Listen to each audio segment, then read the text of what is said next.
میری شادی ایک امیر گھرانے میں ہوئی۔ میرے سسر دو بڑی ٹیکسٹائلز کے مالک تھے۔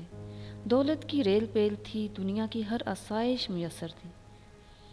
میرے شوہر ان کی اکلوتی اولاد تھے۔ میں اپنی قسمت پر نازاں تھی۔ کتنی لڑکیاں ہیں جن کی ایسی خواہشات پوری ہوتی ہیں۔ اس گھر میں ہم 4 لوگ تھے، ایک سسر، ایک میرے شوہر اور ایک میں۔ جی ہاں، ایک میرے سسر کی دور دراز کی کافی عمر رسیدہ خاتون تھی۔ میرے شوہر کا کہنا تھا کہ ان کی اولاد نے ان کو در بدر کی ٹھوکریں کھانے کے لیے چھوڑ دیا اور پھر میرے سسر انہیں گھر لے آئے۔ عمر 70 سال کے لگ بھگ تھی، بخاموش فطرت تھی، لیکن بس مجھے اسے چڑ سی تھی۔ مجھے ایسے معلوم ہوتا تھا کہ میری راجدھانی میں وہ ایک بوجھ ہے، میرے سپنوں کے محل میں بدنما داغ ہیں۔ میں دبے دبے لفظوں میں اپنے شوہر سے ان کو گھر سے نکالنے کا کہتی، لیکن یہ تو میرے سسر کا فیصلہ تھا۔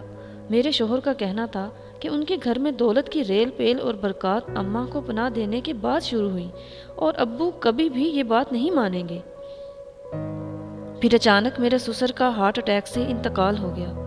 میرے شوہر تمام دولت کے تنہا وارث بن گئے اور میں اس عظیم وراثت کی ملکہ عالیہ بن گئی۔ میرے ناز دیکھنے والے تھے، دنیا پر تو میرے پاؤں ہی نہیں پڑتے تھے۔ کچھ دن بعد جب خمار کم ہوا تو پھر میری سوئی اماں پر اڑ گئی۔ روز شوہر کے کان بھرتی، جو رفتہ رفتہ جھگڑوں میں تبدیل ہو گئے، اور ایک دن شوہر نے بھی میرے آگے ہتھیار ڈال دیے۔ میں نے اگلے دن صبح اماں کو صاف صاف جواب دے دیا۔ وہ خاموش تھی، لیکن آنکھوں میں آنسو تھے۔ پھر وہ کچھ بتائے بغیر گھر چھوڑ کر چلی گئی۔ میرا اور ان کا کوئی مقابلہ نہ تھا، لیکن میں یہ یک طرفہ مقابلہ جیت چکی تھی اور فتح کے نشہ سے سرشار تھی۔ ہفتہ ہی گزرا تو میرے شوہر انتہائی پریشان گھر آئے۔ معلوم یہ ہوا کہ میرے سسر پر کافی بینک قرضہ تھا، اس کے علاوہ لوگوں کا ادھار بھی تھا۔ چائنا کا ٹیکسٹائل انڈسٹری کے مقابلے میں آنے سے کاروبار بھی کافی متاثر تھا۔ جلد ہی ایک فیکٹری بیچنی پڑ گئی، لیکن میرا دل اب بھی مطمئن تھا کہ کاروبار میں اتار چڑھاؤ تو آتے رہتے ہیں۔ مہینہ ہی گزرا تھا کہ دوسری فیکٹری بھی بیچنی پڑ گئی۔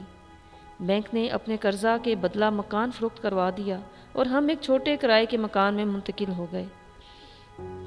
میرے شوہر نے بچی کھچی آمدنی سے ایک چھوٹا سپننگ یونٹ خرید لیا اور اس طرح زندگی کا پہیہ چلنا شروع ہوا۔ میری سب شاہانہ عمارت زمین بوس ہو گئی۔